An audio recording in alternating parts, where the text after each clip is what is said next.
ভগবানের হাতে বন্দুক। হ্যাঁ বন্ধুরা, আপনারা ঠিকই শুনেছেন। তো চলুন, আজ আমরা আপনাদেরকে নিয়ে যাচ্ছি এমন এক জায়গায় যেখানে আপনারা দেখতে পাবেন ভগবান তার হাতে বন্দুক ধরে বসে আছে। আমরা আজকে যাচ্ছি দক্ষিণেশ্বর মন্দির। দক্ষিণেশ্বর মানে আপনারা ভাববেন না মা ভবতারিণীর মন্দির।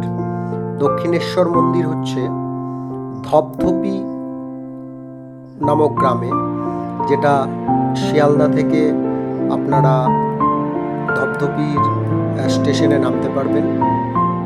এই স্টেশনে নেমে আপনারা বাবা দক্ষিণ রায়ের মন্দিরে চলে আসবেন।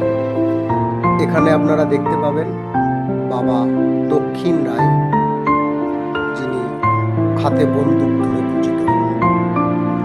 আমরা এখন চলে এসেছি বাবা দক্ষিণ রায়ের মন্দিরে।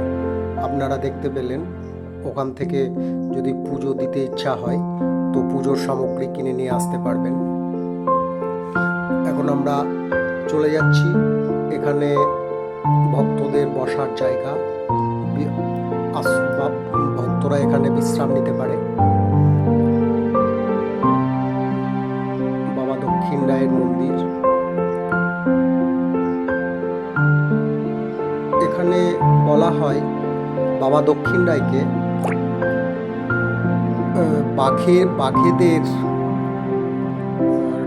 বাঘেদের দেবতা বলে পূজিত হয়।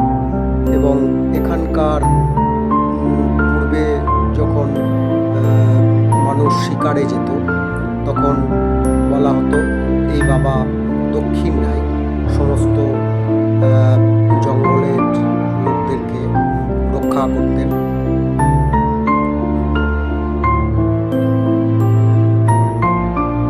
চলে এসেছি আমরা বাবা দক্ষিণ রায়ের মন্দিরে। এখানে ভগবানের হাতে বন্দুক দেখতে পাবেন। খুব সুন্দর জায়গা।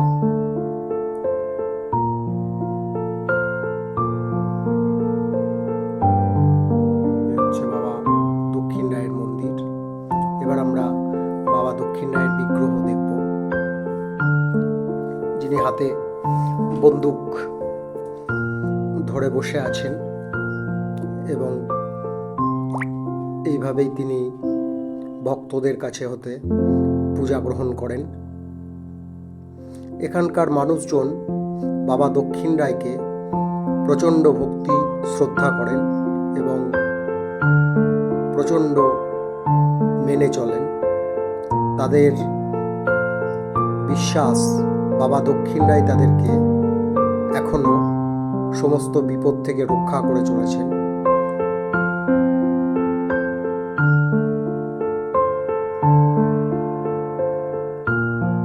আপনারা দেখতে পাচ্ছেন বাবা দক্ষিণ রায়।